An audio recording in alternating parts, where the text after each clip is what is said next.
Hey guys, what's up?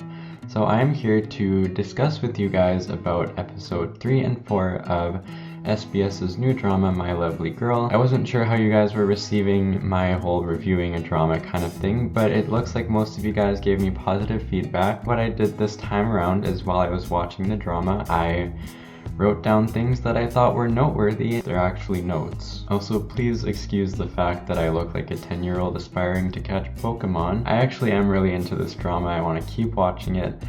I just wish all the episodes were already out so I could binge through it and figure out what happens. The main thing that I like about this drama is that Rain and Crystal, I think, have an interesting chemistry. Really like cheesy and fun and quirky in a way. Like, it feels natural, yet also very cliche, and it kind of just, you want to see what happens with them. I really want him to just tell her why he's so interested in her.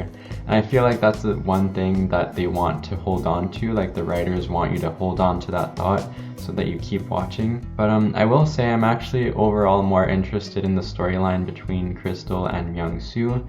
Yes, I'm just gonna use their real names because I have a hard time keeping track of the Korean character names. At the point where Crystal was told that Rain was a really famous music producer or writer, and she went up and looked up all of his songs, I thought she might have figured out, oh, this guy might have been my sister's boyfriend, because I find it hard to believe that they actually wouldn't know anything about each other. How could you be that close to your sister and not know anything about her significant other? But that's the magic of K-dramas, I guess. I think one of the great things is that all of these characters are very interesting and very dynamic. Especially L's character for me is very interesting in the fact that he's a victim, yet he's also a evil kind of character at the same time. I really like that we get to see multiple sides to him, but I can see that he's becoming more like a main character, more of a nice character, and becoming more of Crystal's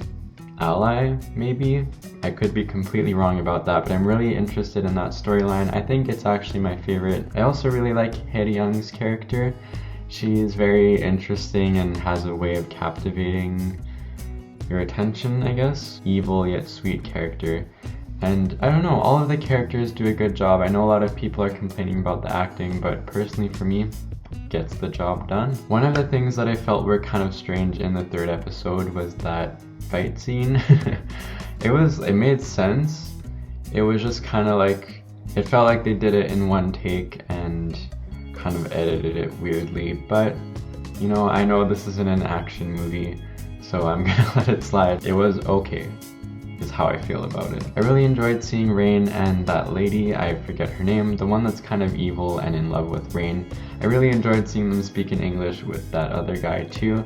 It was awkward at first, but it kind of, you know, Rain's English is actually pretty impressive. He has an accent that sounds native English speaking almost. Overall, I think what I'm starting to realize why I like this drama is that there's so many power struggles, so many villains trying to, you know, undermine people, that it really makes it interesting to watch. You never know where things are gonna come at each character. They're gonna get blindsided or not, things like that that make you want to keep watching. Rain has a really cool way of being mysterious and alluding to things about Crystal that he knows without actually saying them. He kind of makes decisions without consulting her, which always grinds my gears, and it obviously grinds her gears too, but it makes for a very interesting plot.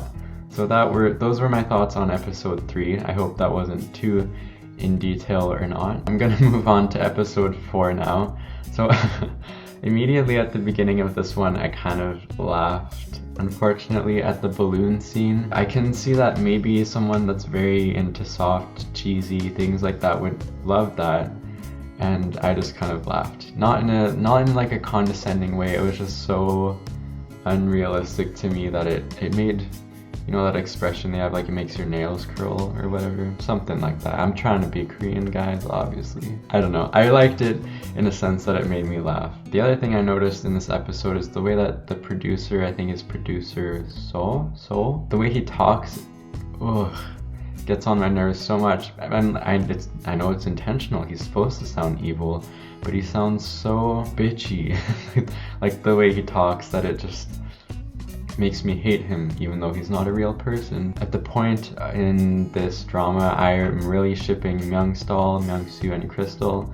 I really like their interactions together. I think it's kind of like the climax points for me, especially the part with the fangirls attacking her in the alley, and then he kind of has this weird passive-aggressive conversation with her in the bathroom. That was like the highlight of that whole episode for me. And the chocolate ice cream scene where she runs into Rain outside the convenience store and like reaching in for the ice cream, that was funny. It was cheesy, but it was like a good cheesy where I actually enjoyed it. And another thing that I really picked up on here is that Crystal's sassiness throughout this whole series is very well done, and I think it suits her in real life and in her character very well. I just love how she's not afraid to stand up for herself and not be the typical polite main character that I was somewhat expecting to see. And another thing that made me laugh was that weird car accident scene between I think it's Rain's mother or stepmom, I think,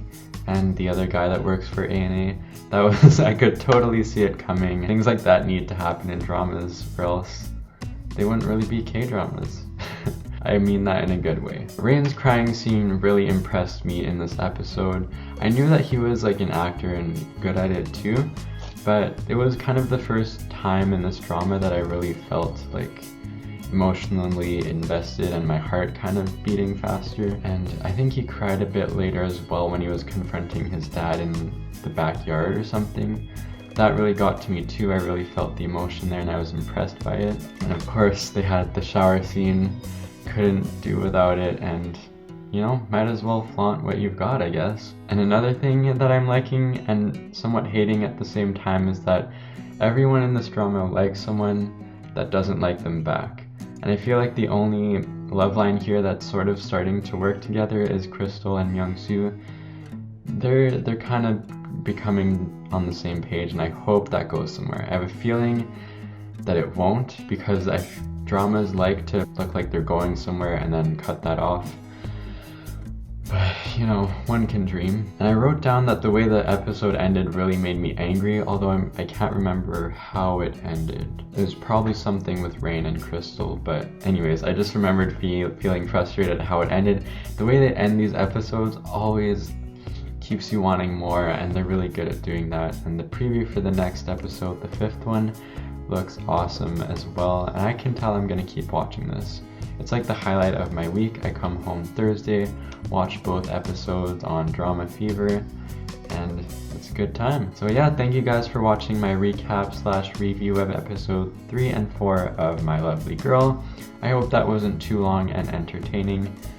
Actually, I hope it was entertaining is what I'm trying to say. And please let me know if you have thoughts about these episodes in the comments down below. That is solely why I'm doing this, is because I want to have a conversation with you guys, and I will try to make an effort to reply, though it takes me a while sometimes. If you want to, you know, talk to me other places, then feel free to follow me on Twitter or Instagram at awkwardluke.